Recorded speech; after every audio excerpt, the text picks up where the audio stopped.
ஈழமலம் entertainment நேர்களுக்கு வணக்கம். நம்ம இன்னைக்கு பிக் பாஸ் உடைய ரிவ்யூவோட அடுத்த எபிசோடு பார்க்குறோம். நேற்றுக்கு நடந்த விஷயங்கள்ல இருந்தா இன்னைக்கு நம்ம தொடர்ச்சியா பேச போறோம். ஸோ இதை பத்தி உங்களோட பேசுறதுக்காக நான் உங்க ஹரிஷ் வந்திருக்கேன். நம்மளோட பிரியா குணால் அவர்கள் இணைஞ்சிருக்காங்க. வணக்கம். சோ நேத்துல இருந்து இப்ப வரைக்கும் வந்துட்டு நம்ம பார்த்ததுல ஃபர்ஸ்ட் இனிஷியேட் பண்ண வேண்டியது கம்ருதீன். கம்ருதீன் வந்துட்டு திரும்ப திரும்ப திரும்ப தப்பு பண்ணிட்டு இருக்காருன்னு சொல்லலாமா, இல்ல வெறும் தப்பு மட்டுமே பண்ணிட்டு இருக்காருன்றத சொல்லலாமான்றது எனக்கு தெரியல. துப்புறது என்ன விதமான ஒரு ஆட்டிடியூடுன்றது எனக்கு தெரியல. வாட் சார்ட் ஆஃப் பிஹேவியர் ரிசல்ட்ன்றது எனக்கு புரியல. ரொம்ப வருத்தமா இருந்தது. ஏன்னா எல்லாருமே வந்து இப்போ இவரு ரொம்ப பில்டப் கொடுத்துக்கிறாருன்னே வச்சுக்கோ திவாகர். எல்லாருமே வந்துட்டு ஒரு பொசிஷன்ல இருக்கிறவங்க தான். 18+ வரப்ப வந்துட்டு ஏதோ ஒண்ணு காலேஜ் முடிச்சுட்டு ஜாப்ல ஜாயின் பண்றவங்க அவங்களுக்கு ஒரு டெசிக்னேஷன் இருக்கு. இது வந்துட்டு ஒரு 100 நாள் தான். 100 நாளைக்கு அப்புறம் வந்துட்டு எல்லாருமே சாதாரண மக்கள் இப்ப இந்த ஃபர்ஸ்ட் சீசன்ல இருந்தவங்க இப்ப ஒன்னும் இல்ல, லாஸ்ட் சீசன்ல இருந்தவங்களே யாரும் இப்போ கண்டுக்கிறது கிடையாது. 100 நாள் வரைக்கும் நீங்க ஹைலைட் ஆவீங்க. அது கூட நீங்க வந்துட்டு வெளியில போற வரைக்கும் தான் ஹைலைட் ஆகுவீங்க. அப்படி இருக்கும் போது அதுக்கப்புறம் வந்துட்டு உங்களுக்கு வெளியில ஒரு வாழ்க்கை இருக்கு. நீங்க உங்க வாழ்க்கை தொலைச்சது பத்தாம ஒருத்தர் கரியருக்காக தான். திவாகர் பல தடவை சொல்றது என்னன்னா, நான் ஒரு 50-60 நாள் இங்க இருக்கணும், இருந்து என்னோட ஆக்டிங் ஸ்கில்ல நான் வெளிக்காட்டணும். அவர் அது ஆக்டிங் நம்புறாரு. அவர் பண்றது அந்த ஸ்கில்ல நான் வெளிக்காட்டணும் அப்படின்றது மட்டும் தான் அவர் சொல்லிட்டு இருக்காரு. சோ அவர் ஏதோ ஒரு இன்டென்ஷன்ல உள்ள இருக்காரு, உள்ள வந்திருக்காரு. அப்படி இருக்கும்போது அவரோட ஃபியூச்சரையும் சேர்த்து அவரோட கரியரையும் சேர்த்து நீங்க நாசம் பண்ணிட்டு இருக்கிறது ஒரு சுயமரியாதை இல்லாத தனமா ஆயிடுச்சு. அசால்ட்டா துப்பிட்டு போறது கம்ருதீன் ரொம்ப கேவலமா இருந்தது. நீங்க என்ன இதுல வளர்றீங்கன்றது எனக்கு தெரியல. First you're behaving as a சைக்கோன்றது தான் நான் சொல்வேன் நானு. ஏன்னா அந்த நீங்க பிஹேவ் பண்ற அந்த இதெல்லாம் வந்துட்டு ஒரு சைக்கோத்தனமா தான் இருக்குன்றது I just want to register it through இடம்பலம்ன்றத நான் சொல்லிக்கிறேன் நானு. வாண்டடா போய் வம்பு இழுக்கிறாரு. இப்போ திவாகர் வந்து இவர்கிட்ட எதனா தப்பா பேசி அதுக்கு சண்டை வந்தாக்கா ஐ அக்செப்ட், ஏதோ கோபத்துல வந்துடுச்சு அப்படின்னு சொல்லிக்கலாம். நீங்க வந்துட்டு ஒருத்தரோட கரியரை வந்துட்டு ஸ்பாயில் பண்ணணும்னுட்டுனா அந்த அளவுக்கு ஒரு வைராகியம் வச்சுட்டு ஒரு திவாகர் அவரை வந்துட்டு உங்களோட சக போட்டியாளரா, நாட் இன் பிக் பாஸ், நீங்க வந்துட்டு அவரை பார்த்து ஏதோ பொறாமப்படுறீங்க அப்படின்றதுதான் நான் சொல்லுவேன் நானு. உங்களுக்கு அவரை பாக்குறப்ப எரிச்சல் வருதுன்னா என்னத்துக்காக எரிச்சல் வருதுன்னா சம்திங் மேல இருக்காரு உங்களை விட அப்படின்ற அந்த எரிச்சல் உங்களுக்கு இருக்குன்னு நினைக்கிறேன். So Kamruddin, this is not at all ஃபேர்ன்றத சொல்றேன். ஏன்னா இப்ப இது நீங்க பண்ற ஆட்டிடியூடுக்கு comparing Divakar is 1000 times better than these people. எல்லா பீப்புளையுமே நான் சொல்லுவேன் நானு இஸ் ஓகேன்னு தான் சொல்லுவேன். இந்த செகண்ட் ப்ரோமோ பாத்தியா ஹரிஷ்? அது கொஞ்சம் சூடு பிடிச்சிருக்கு அந்த செகண்ட் ப்ரோமோ. ஏன்னா வந்து அந்த குறும்படம்ன்றது வந்துட்டு கமலாசன் பீரியட்ல அது போடுறப்ப அந்த ஜூலிக்கு ஓவியாக்கெல்லாம் போடுறப்போ எல்லாரும் அந்த ஒரு ப்ரொமோ போட்ட உடனேயே அது என்ன 9 மணிக்கு அந்த ஷோ ஆரம்பிக்குதுன்றப்பவே 8 மணிக்கெல்லாம் ரெடியா டிவில உட்காந்துட்டு இருந்தோம். வரப்போகுது, ப்ரொமோ போடுறாங்க, குறும்படம் போடுறாங்க அப்படின்னு சொல்லிட்டு இருந்தேன்.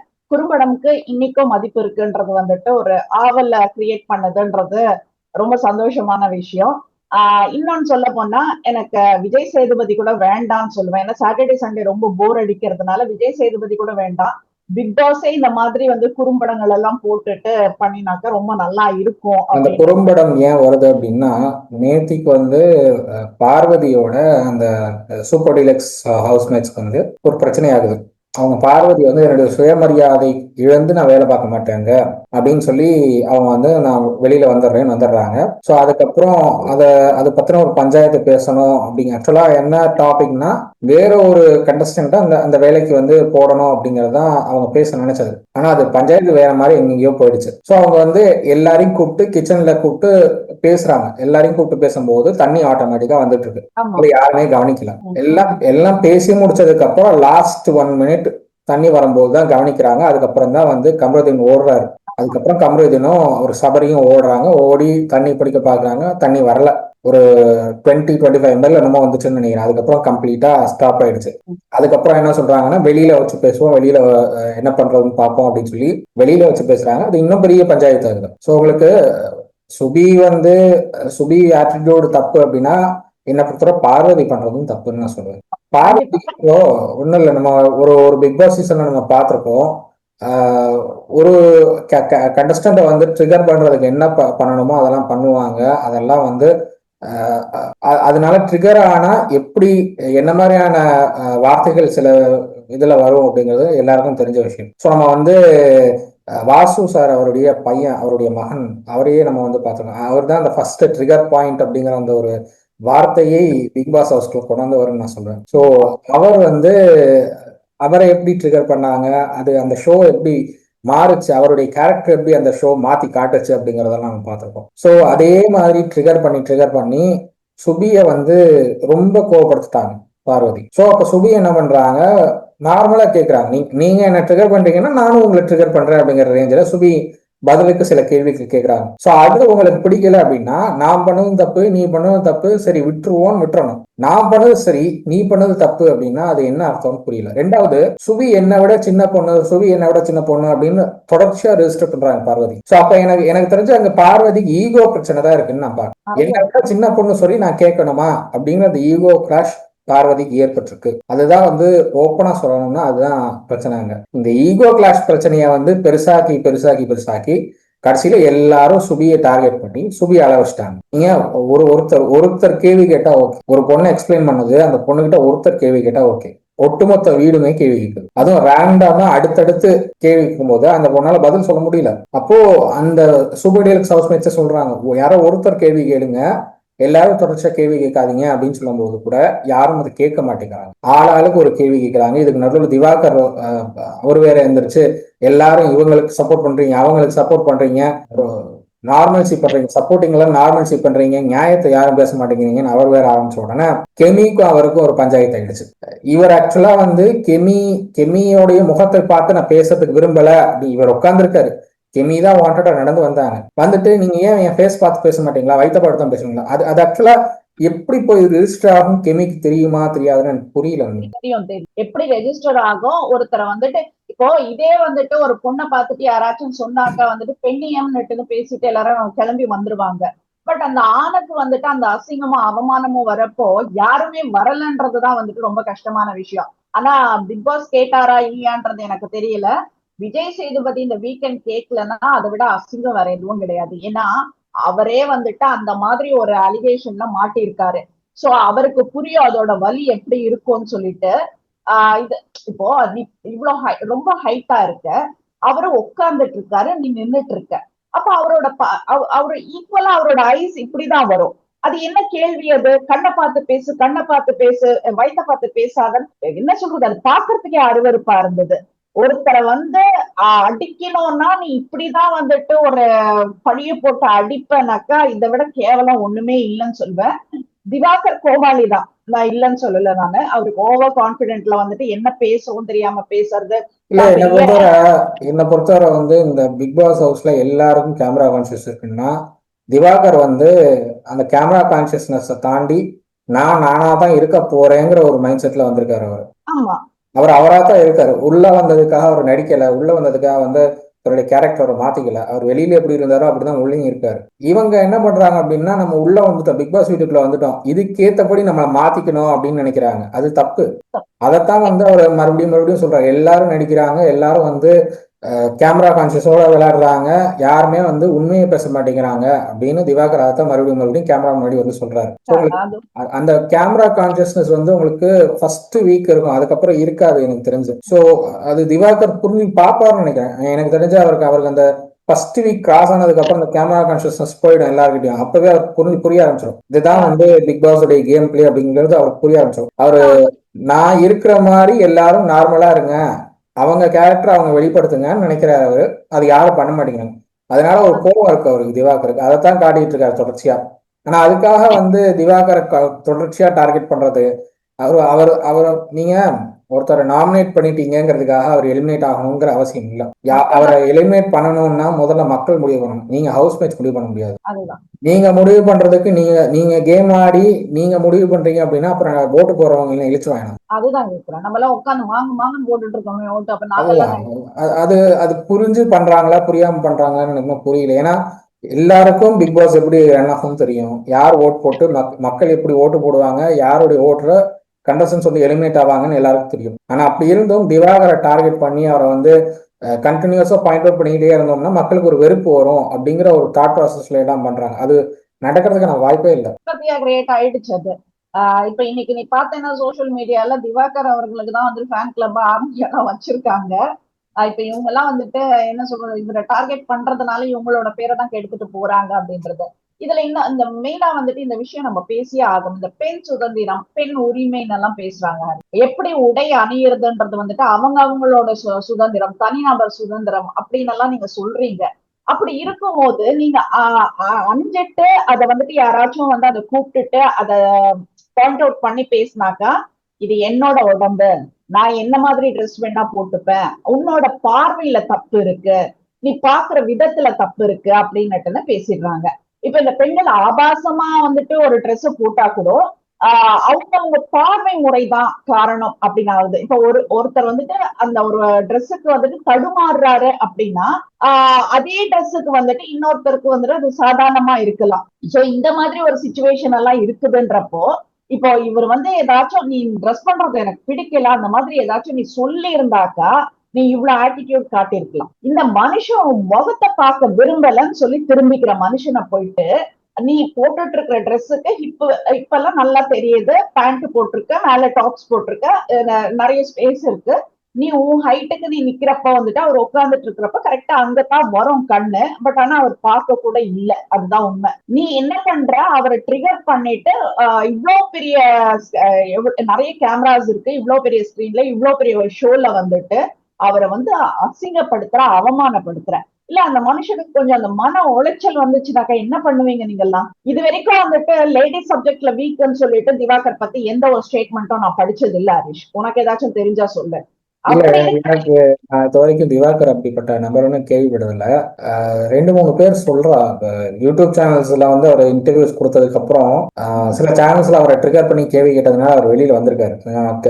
இன்டர்வியூ பண்ண மாட்டேன், இன்டர்வியூ பதில் கொடுக்க மாட்டேன்னு வெளியில வந்திருக்காரு. அப்போ அந்த சேனல்ஸ்ல இருக்கிறவங்க என்ன பண்றாங்க அப்படின்னா ஃபேக் ஐடிஸ் கிரியேட் பண்ணி இவர்கிட்ட பேசி நான் உங்களோட ரீல்ஸ் எடுக்கணும், நான் உங்களோட வந்து பேசணும் அப்படின்னு அவருக்கு மெசேஜ் அனுப்புறாங்க. அதுக்கு இவரும் ரெஸ்பாண்ட் பண்ணிருக்காரு, வாமா ரீல்ஸ் எடுக்கலாமா பண்ணலாமா அப்படின்னு இவரும் ரெஸ்பாண்ட் பண்ணிருக்காரு. அதை வச்சுக்கிட்டு இவர் வந்து பெண்கள் கிட்ட தவறா நடக்கக்கூடிய நபர் அப்படின்னு போர்ட்ரே பண்ணிட்டு இருக்காங்க. அவ்வளவுதானே தவிர இப்ப திவாகரை அடிக்கிறதுக்காக பண்றாங்க. ஆனா திவாகரை வந்து அவருடைய கேரக்டர் அவர் கரெக்டா இருக்காருங்க. அவருடைய கேரக்டர் வந்து நான் உள்ள வந்தது இப்படிதான் நான் இருப்பேன், வெளியிலையும் நான் அப்படிதான் இருந்தேன், உள்ளேயும் நான் இப்படிதான் இருக்க போறேன், என்ன என்னையா நான் காட்டிக்க போறேன், பிடிச்சவங்க பாருங்க, பிடிக்கலன்னா சேனல்ல மாத்திட்டு போங்கிற ரேஞ்சுக்கு தான் அவர் பண்ணிட்டு இருக்காரு.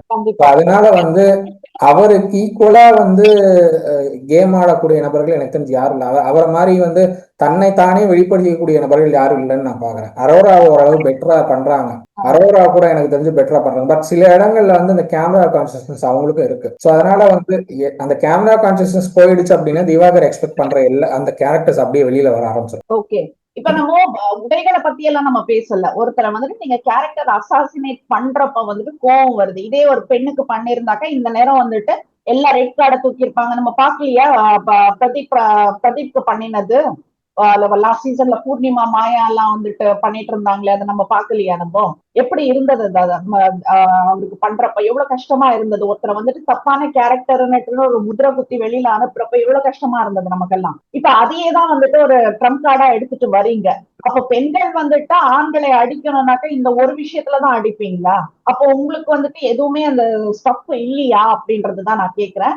ரொம்ப கேவலமா இருந்தது கெமி பண்ணது. நேத்துதான் வந்துட்டு கெமிய புகழ்ந்து பேசினேன். நான் ஆம்பளை மாதிரி, நான் ஆம்பளைத்தனமா நான் ஏன்னா நான் சம்பாதிக்கிறேன் அப்படின்ற மாதிரி எல்லாம் சொன்னது இதுதான் வந்துட்டு ஒரு பெண்ணுக்கான அடையாளம்ன்றதெல்லாம் பேசினேன். ஆனா இவ்வளவு மட்ட ரகமான பெண்ணுக்கான அடையாளமா இருப்பீங்கன்றத நான் எதிர்பார்க்கல.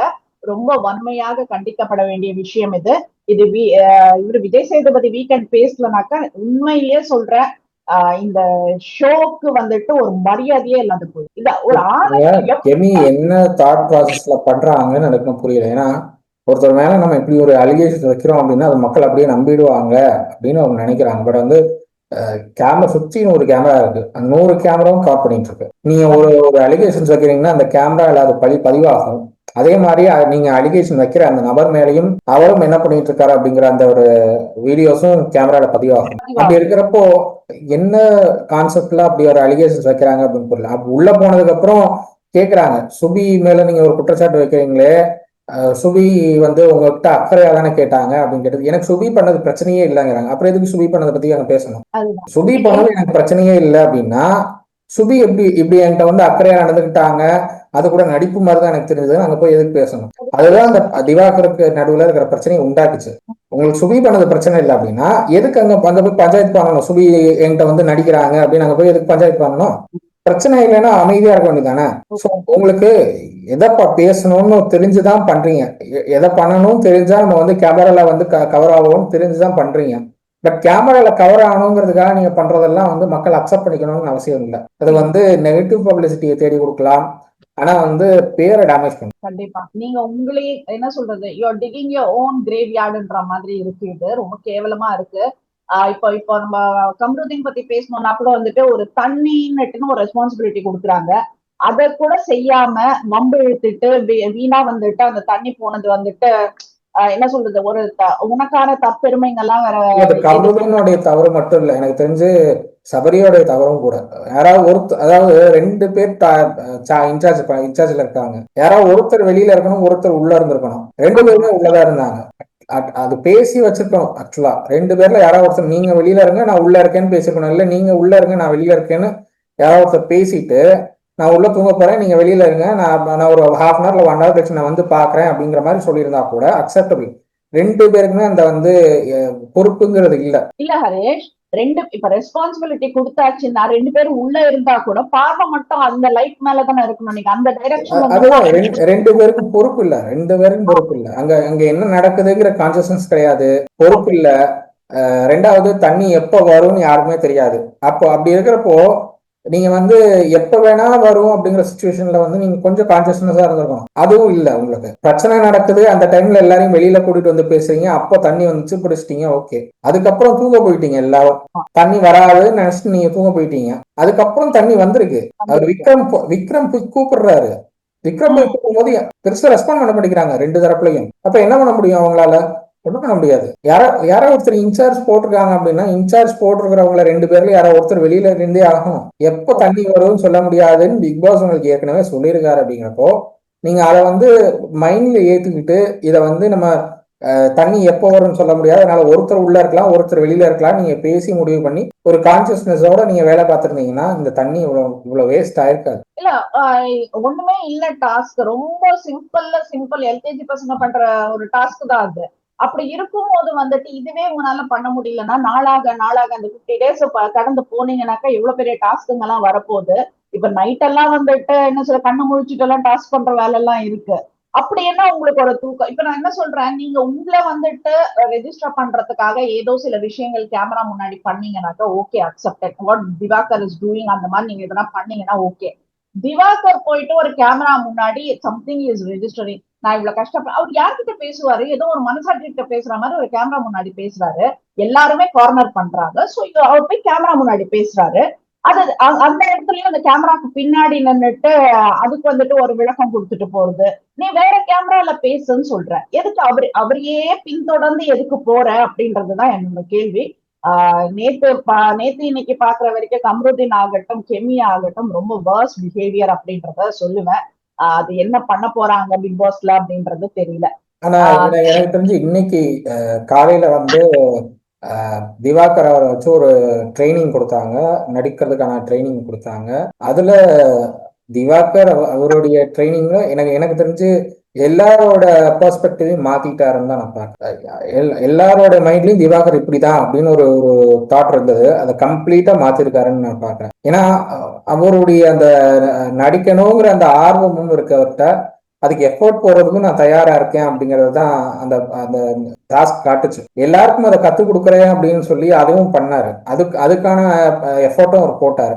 அவர் போட்ட எஃபர்ட்டை வந்து நீங்க பாராட்டிட்டு மறுபடியும் வெளியில வந்து திவாகர் இப்படி பண்றாரு அப்படி பண்றாருன்னு பேசினா அதுல நியாயம் இல்லைன்னு நான் பாக்குறேன். எல்லாரும் அதுதான் பண்றாங்க. நேற்று நைட்டு கூட வந்து திவாகர் அந்த பக்கம் பார்வதியோடையும் கலையரசனோடையும் பேசிட்டு இருக்காருன்னு இந்த பக்கம் எல்லாரும் வந்து கனி அவங்களாகட்டும் மற்ற எல்லாராகட்டும் எல்லாரும் தனியா வந்து திவாகரை கிண்டல் அடிச்சிட்டு இருக்காங்க. உங்களுக்கு வந்து ஒரு விஷயம் வருது அப்படிங்கிறதுக்காக அவருக்கும் அதே விஷயம் வரணுங்கிற அவசியம் கிடையாது. அவர் வந்து நானா தான் இருப்பேன் அப்படின்ட்டு இருக்காரு. நீங்க அப்படி கிடையாது. நீங்க கேமரா கான்செஷனோட இந்த வீட்டில் எப்படி இருக்கணும்னு ஒரு ஐடியாவோட வந்திருக்கீங்க. அவர் அப்படி ஐடியாவோடலாம் வரல. நான் எப்படி இருக்கேனோ அப்படியே நான் என்ன காட்ட போறேன்னு வந்திருக்காரு. அதே மாதிரி நான் யூடியூபர் இல்லை, நான் யூடியூபர் இல்லைன்னு அவர் சொல்றாரு. ஆமா, அவர் யூடியூபர் இல்லை. யூடியூப் வச்செல்லாம் அவர் வரலங்க. யூடியூபர்ஸ் பேட்டி எடுத்ததுனாலலாம் அவர் வந்து ட்ரெண்டே ஆகல. அவர் ட்ரெண்ட் ஆனதுக்கு காரணம் என்னன்னா அவருடைய பிசியோதெரப்பி. அந்த பிசியோதெரப்பி வீடியோஸ் தான் ட்ரெண்ட் ஆச்சு. அவர் வந்து கொரோனா பீரியட்ல பிசியோதெரப்பி வீடியோஸ் வந்து சோஷியல் மீடியால ஷேர் பண்ணாரு. அது வைரல் ஆச்சு. அதனாலதான் வந்து இன்டர்வியூ கூப்பிட்டாங்களே தவிர அவரை இன்டர்வியூ கூப்பிட்டதுனாலதான் அவர் ட்ரெண்ட் ஆகல. இது வந்து கனி அவங்க வந்து தப்பா புரிஞ்சுக்கிட்டாங்க. இன்டர்வியூஸ் கூப்பிட்டதுனாலதான் வந்து அவர் ட்ரெண்ட் ஆயிருக்காரு. யூடியூபர்ஸ் இல்லைன்னா அவர் ட்ரெண்டாக இருக்க முடியாது. யூடியூபர்ஸ் இல்லைன்னா அவருடைய லைஃபே இன்னைக்கு வேற மாதிரி இருந்திருக்குங்கிறாங்க. கிடையவே கிடையாது. நீங்க வந்து யூடியூப்ல நிறைய ஸ்டோரிஸ் சொல்லலாம், நீங்க கதைகள் சொல்லிட்டு இருக்கலாம், இல்ல நீங்க சமையல் பத்தின வீடியோஸ் போடலாம். அதெல்லாம் வந்து அது உங்களுடைய இயல்பு, நீங்க பண்றீங்க. வேணா உங்களுக்கு வந்து அது ஒரு சாய்ஸ் ஆஃப் ஒர்க் மாதிரி. அது இல்ல உங்களுக்கு இந்த யூடியூப் இல்லைன்னா உங்களுக்கு சினிமா இண்டஸ்ட்ரியில இருக்கு, உங்களுக்கு உங்க ஹஸ்பண்ட் ஒரு டைரக்டர், உங்க அப்பா ஒரு டைரக்டர், உங்க சிஸ்டர்ஸ் வந்து நடிச்சுட்டு இருக்காங்க. நீங்க வந்து பெரிய பெரிய சினிமா பேக்ரவுண்ட் இருக்கிற ஆளுங்க எல்லாம் நீங்க. அவருக்கு அப்படி கிடையாது. அவருக்கு பிசியோதெரப்பி மட்டும்தான் இருக்கிற ஒரே வேலை. அந்த அந்த பிசியோதெரப்பி பத்தின வீடியோஸ் போட்டாரு. அது வைரல் ஆச்சு. கொரோனா பீரியட்ல தான் போட்டார். 2020 தான் போட்டாரு. அது வைரல் ஆச்சு. அதனாலதான் வந்து அவரை இன்டர்வியூ கூப்பிட்டு உட்கார வச்சாங்க, பேசினாங்க. அதுக்கப்புறம் சில சினிமா கண்டென்ட்ஸ் பத்தின அந்த வீடியோஸ் எல்லாம் போட்டாரு, டப் ஸ்மாஷ் பண்ணாரு. ஸோ அந்த மாதிரி வீடியோஸ் எல்லாம் அதுவும் வைரல் ஆனதுனால கூடுதலா இன்டர்வியூஸ்க்கு வாங்கன்னு எல்லா யூடியூப் சேனல்ஸும் கூப்பிட்டாங்க. ஒருத்தட்ட ஒரு விஷயம் இல்ல, ஒரு டேலண்ட் இல்லைன்னா எந்த மீடியாவும் அவர் கூப்பிட்டு பேச மாட்டாங்க. அவர்கிட்ட எதோ இருக்குங்கிறது தெரிஞ்சதுனாலதான் மீடியாஸ் இன்டர்வியூஸ் கூப்பிட்டாங்க, யூடியூப் சேனல்ஸ் இன்டர்வியூஸ் கூப்பிட்டாங்க. அதனாலதான் அவர் இன்டர்வியூ கொடுத்தாரு. நீங்க இன்டர்வியூ கூப்பிட்டதுனால எல்லா கேள்விக்கும் அவர் பதில் சொல்லணுங்கிற அவசியம் கிடையாது. நீங்க இன்டர்வியூ இன்டர்வியூ ஒருத்தர் கூப்பிட்டுட்டு அவரை வந்து மரியாதை குறைவா நீங்க பேசுனீங்கன்னா அதுல என்ன அர்த்தம் இருக்கு? நீங்க எத்தனை இன்ஸ்டாகிராம் இன்ஃபுளுசர்ஸ் சீரியல் நடிச்சிட்டு இருக்காங்க, எத்தனை பேர் சினிமால பண்ணிட்டு இருக்காங்க. அவங்ககிட்ட எல்லாம் நீங்க இதே கேள்வி கேட்கறீங்களா? இன்ஸ்டால நீங்க வந்து அடுத்தவர் பேசுனதை பேசிட்டு நான் வந்து பெரிய நடிகா, நான் வந்து பெரிய ஆர்டிஸ்ட், நீங்க உங்களை நீங்களே புகழ்ந்துக்கிறீங்களே, இது தற்பெருமை இல்லையான்னு கேக்குறீங்களா அவரை? அதே மாதிரி தானே இவங்களும் பண்றாங்க. சினிமாவுக்கு வந்திருக்கிறவங்க, சீரியலுக்கு வந்திருக்கிறவங்க இன்ஸ்டா இன்ஃபுளுசர்ஸ் தானே அவங்கலாம். டிக்டாக் பேன் ஆனதுக்கு அப்புறம் இன்ஸ்டால ரீல்ஸ் போட்டு அதன் மூலமா சான்ஸ் வாங்கினவங்க தான் அவங்களும். அவங்ககிட்ட இதே கேள்வி நீங்க முன்வைக்க முடியுமா? ஏன்னா திவாகர் வந்து இந்த கேள்வியை அவர் வந்து அதுக்கான பதில் கொடுத்துடுறாரு. இதை கடந்து போக மாட்டேங்கிறாரு. அதுக்கான பதிலை கொடுத்துடுறாரு. மற்றவங்க எல்லாம் கடந்து போயிடுறாங்க. இதுதான் அவங்க ரெண்டு பேருக்கும் இருக்கிற வித்தியாசம். நீங்க திவாகர் எல்லாத்துக்கும் கேள்வி, நீங்க கேட்கிற கேள்விக்கு எல்லாம் பதில் கொடுக்குறாருங்கிறதுக்காக அவர் இழுச்சவாயன்னு நினைச்சிட்டு நீங்க என்ன வேணாலும் கேட்கலாம்னு நினைச்சா அவர் வெளியில நான் பதில் கொடுக்க மாட்டேன், வெளியே போகத்தான் செய்வார். அதெல்லாம் நீங்க வந்து கிண்டல் பண்ணிட்டு கேலி பண்ணிட்டு நீங்க வந்து பிக் பாஸ் வீட்டுக்குள்ள உட்காந்து கிண்டல் பண்ணி கேள்வி பண்ணி. எல்லாருக்கும் ஒரு பேக்ரவுண்ட் இருக்கு. எல்லாருக்கும் சினிமா ஃபீல்ட்ல ஒரு பேக்ரவுண்ட் இருக்கு. யாருமே பேக்ரவுண்ட் இல்லாம வந்தது கிடையாது பிக் பாஸ் வீட்டுக்குள்ள. திவாகர், கலையரசன், அதே மாதிரி சுபி, ரம்யா ஜோ, இவங்க எல்லாம் பேக்ரவுண்டே கிடையாது. இவங்க டெலிவிஷன் பேக்ரவுண்டே கிடையாது, சினிமா பேக்ரவுண்ட் கிடையாது, எதுவுமே கிடையாது. மத்த எல்லாருமே வந்து television background, media background, cinema background. At least அந்த பிக் பாஸ் வீட்டுக்குள்ள இருக்கிற ஒரு 10 பேராவது விஜய் டிவியில அட்லீஸ்ட் ஒரு சீரியலாவது பண்ணிருக்கீங்க. இவங்க 4 பேருக்கு அப்படி ஒரு வாய்ப்பு கிடைச்சது இல்ல. நீங்க வாய்ப்பு கிடைச்சவங்க எல்லாம் ஒரு வாய்ப்பு கிடைக்கணும்னு போராடிட்டு இருக்கிறவங்களை கிண்டல் அடிக்காம அவங்களுக்கு ஒரு வாய்ப்பை தேடி கொடுத்துட்டு என்ன வழியோ அதை காட்டினா ஓகே. நான் கிண்டல் அடிப்பேன், கேலி பண்ணுவேன், அதெல்லாம் அவங்க சகிச்சுட்டு போகணும் அப்படின்னா அது தப்பு என்ன பொறுத்தவரை. நீ அது வந்து அவங்களுடைய எஃபர்ட்டை கேலி கிண்டல் பண்ற மாதிரி இருக்கு. இப்ப இந்த யூடியூபர் அப்படின்ற ஒரு விஷயம் வரப்போ கொஞ்சம் ஒரு சின்ன எக்ஸ்பிளனேஷன் நான் கொடுக்க ஆசைப்படுறேன். யூடியூபருக்கும் ஜேர்னலிஸ்டுக்கும் நிறைய வித்தியாசம் இருக்கு. இப்ப என்ன பண்றாங்க, எல்லாருமே வந்துட்டு ஒரு கேமரா, ஒரு லேப்டாப்போ, ஒரு எடிட்டிங் ஆப்ஷன், அந்த சாஃப்ட்வேர் வச்சுட்டாங்கன்னாக்கா எல்லாருமே யூடியூபர் ஆயிடுறாங்க. அதுல என்ன வந்துட்டு ஒரு எத்திக்ஸ் இல்லாம வந்துட்டு கேள்விகள் கேட்கறது. இப்போ நம்ம ஜேர்னலிஸ்ட் நம்ம என்ன பண்றோம்னா, ஒரு கெஸ்ட் வந்தாங்கன்னா அவங்களுக்கான ஸ்பேஸ் கொடுக்குறோம், அவங்களுக்கான ரெஸ்பெக்ட் கொடுக்குறோம். யாரா இருந்தாலுமே அது என்ன சொல்றது, நமக்கு அகெயின்ஸ்டா பேச வந்தவங்களா இருந்தா கூட அவங்களுக்கான ஸ்பேஸ நம்ம கொடுத்துடுறோம், அவங்களுக்கான ரெஸ்பெக்ட் நம்ம கொடுக்குறோம். அதுக்கு வந்துட்டு ஜேர்னலிசம், ஜேர்னலிஸ்டுக்கான ஒரு இது. யூடியூபர்ஸ் என்ன பண்றாங்க சில பேரெல்லாம், ஆனா ஒரு சீஃப் கெஸ்ட உட்கார வச்சுட்டு, ஒரு கெஸ்ட உட்கார வச்சுட்டு அவரை வந்துட்டு எவ்வளவு அசிங்கப்படுத்தணும், எவ்வளவு மானபங்கம் படுத்தணுமோ பண்றாங்க. அது வந்துட்டு வைரல் ஆகுது, அது வந்துட்டு வியூஸ் போகுதுன்னுட்டு ஒரு வியூஸ்க்காக வந்துட்டு அந்த ஜேர்னலிசம்ன்றதையே வந்துட்டு ரொம்ப கேவலப்படுத்துறாங்க. சோ அதனாலதான் வந்துட்டு இவர் சொல்லிட்டு இருக்காரு, நான் யூடியூபர் இல்லைன்னு சொல்லிட்டேன்னு. இது யாருக்கும் ஏறலன்றதுதான் வந்துட்டு பெரிய விஷயமா இருக்கு. கனி வந்து பேசுறாங்க இல்ல, கனி வந்துட்டு தான் எதுக்கு இங்க வந்திருக்கோன்னே தெரியாம நிஜமாவே ஒரு சமையல்காரமா மாதிரி தான் இங்க பிஹேவ் பண்ணிட்டு இருக்காங்க. அந்த சமைக்கிறது, அந்த யோகா பண்றது, இதை தவிர்த்து வந்துட்டு கனியோட இது ஸ்கிரீன்ல கனியே கிடையாது. அப்படி இருக்கும்போது இவங்க எப்படி வந்துட்டு அடுத்தவங்களை பத்தி பேசலான்றது எனக்கு தெரியல. கனி அப்ப அவங்களுடைய ஐடியா என்ன, அவங்களுடைய கேம் பிளே என்னங்கிறது இப்போ வரைக்கும் யாருக்கும் தெரியல. சமைக்கிறாங்க, கிச்சன் போறாங்க, சமைக்கிறாங்க, அதை தாண்டி வந்து மற்றவங்களோட பேசிட்டு இருக்காங்க, அவ்வளவுதான். இந்த லாஸ்ட் 3 days பார்த்துட்டு இருக்காது. என்ன டாஸ்க் பண்ண போறாங்க, என்ன ஐடியா வச்சிருக்காங்க, பிக் பாஸ் வீட்டுக்குள்ள சஸ்டெயின் பண்றதுக்கு என்ன பிளான் பண்ணியிருக்காங்க, எதுவுமே தெரியல. யார்ட்டையும் எதுவும் இது வரைக்கும் அவங்க ஷேர் பண்ணவும் கிடையாது. அப்படி இருக்கிறப்போ திவாகர் ஓப்பனா பேசுறாரு. அவர் நான் இவ்வளவு நாள் தான் இருக்க போறேன், நான் இவ்வளவுதான் பண்ண போறேன் அப்படின்னு ஓப்பனா பேசுறாரு. நீங்க ஓப்பனா பேசுறவரை கூப்பிட்டு அடிச்சுக்கிட்டு நான் தான் வீரன், நான் தான் சூரன் சொல்லிட்டு இருந்ததுல அது அர்த்தமே இல்லைன்னு தான் நான் பாக்குறேன். அவர் கிளியரா சொல்றாரு, நான் யார் கூடவும் நான் போட்டி போட வரல, நான் சஸ்டெயின் ஆகிறது ஒரு 50 to 60 days தான். ரொம்ப அழகா சொல்ற. அந்த அளவுக்கு வந்துட்டு அவர் எல்லாமே அனலைஸ் பண்ணி வச்சிருக்காருனாலே வந்துட்டு அவர் பெரிய ஆளு தான் அப்படின்றத நான் சொல்லுவேன் நானு. இப்ப அவர் போட்டி போட வரல, நீங்க ஏன் போட்டியாளரை எடுத்துக்கிறீங்கன்றதுதான் நான் கேட்கிறேன். அவர் பாட்டு ஜாலியா இப்ப ஒரு 50 நாள் இருந்துட்டு போகட்டும், என்ன பிரச்சனை உங்களுக்கு? அவர் வேலை செய்யலனாக்கா வேணா திட்டுங்க, சண்டை போடுங்க. அவர் போற ஸ்கிரீன்கெல்லாம் பின்னாடி போயிட்டு அந்த மனுஷனை இது பண்ணி, உண்மையிலேயே சொல்ற, சோசியல் மீடியால வந்துட்டு திவாகருக்கு ஃபேன் பேஸ உருவாக்கி கொடுத்திருக்காங்க இவங்க எல்லாம் சேர்ந்து அப்படின்றதுதான் நான் சொல்வேன். ரொம்ப பரிதாபமா இருக்கு மனுஷனை பாக்குறதுக்கு. The way is accepting the things வந்துட்டு அந்த கண்ணுல மட்டும் கொஞ்சம் அந்த சோகம் காட்டுறாரு. மத்தபடி வந்துட்டு போய் அந்த கேமரா முன்னாடி வந்துட்டு கஷ்டத்தை கொட்டுறாரு. ஆனா அந்த உள்ளுக்குள்ள எவ்வளவு ஃபீல் இருக்கும். அதுவும் வந்துட்டு லேடிஸ் மேட்டர்ல வந்துட்டு கெமி பண்ணதெல்லாம் வந்துட்டு ரொம்ப டூ மச்சா இருந்தது. மத்ததெல்லாம் கூட மன்னிச்சிடலாம் போல இருக்கு. கெமி பண்ணது வந்துட்டு really too much. Vijay Sethupathi must take action regarding this அப்படின்றத நாங்க கேட்டுக்கிறோம். எனக்கு இந்த இதுல எல்லாரும் கண்டஸ்டன்ஸ்ல வந்துட்டு ஆதிரை கொஞ்சம் பெட்டரா தோணுது ஹரி. ஏன்னா எலிமினேட் ஆகி போறது வந்துட்டு பாருதான் அப்படின்னுட்டுன்னு சொல்லிட்டு ஷி சேயிங் சம் ரீசன். என்ன சொல்றாங்கன்னா, தான் பேசுறதுதான் வந்துட்டு கரெக்ட்னுட்டுன்னு எல்லா இடத்துலயும் வந்துட்டு மூக்க நுழைக்கிறாங்க. வாட் ரியலி இஸ் ஹேப்பனிங் தர்னா அதுதான். அதுக்கப்புறம் வந்துட்டு வாட்டர்மெலன் கலை ஃபாலோ, அவங்களோட வாட்டர்மெலனோட ஃபாலோவர்ஸ், கலை ஃபாலோவர்ஸ் எல்லாம் நிறைய பேர் இருக்காங்க.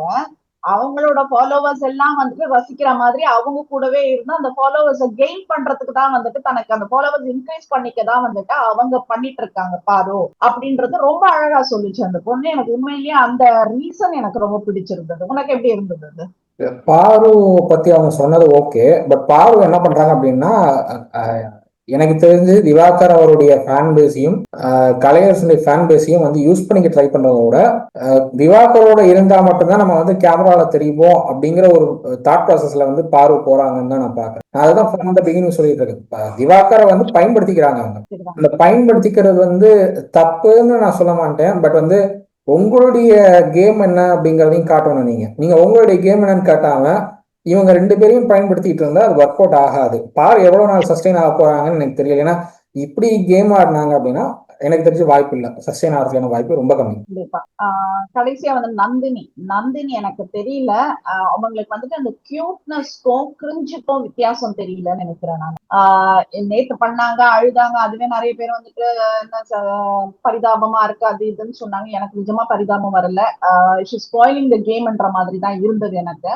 பட் இப்போ அந்த வடையெல்லாம் வச்சுட்டு ஏதோ பண்ணதை வந்து கியூட்னஸ் அப்படின்னு நினைச்சு அவங்க ஒண்ணு டெலிவர் பண்றாங்க. பட் அது ரொம்ப கிரிஞ்சா இருக்குன்றதான் நான் டெலிவர் பண்ணிக்க ஆசைப்படுறேன். அந்த நந்தினி வந்து என்ன பொறுத்தவரை நந்தினி இஸ் ஓகே, பட் வந்து அவங்க மறுபடியும் டிப்ரெஷன் இதுக்குள்ள போகாம இருந்தா கொஞ்சம் பெட்டர்ன்னு நான் யோசிக்கிறேன்.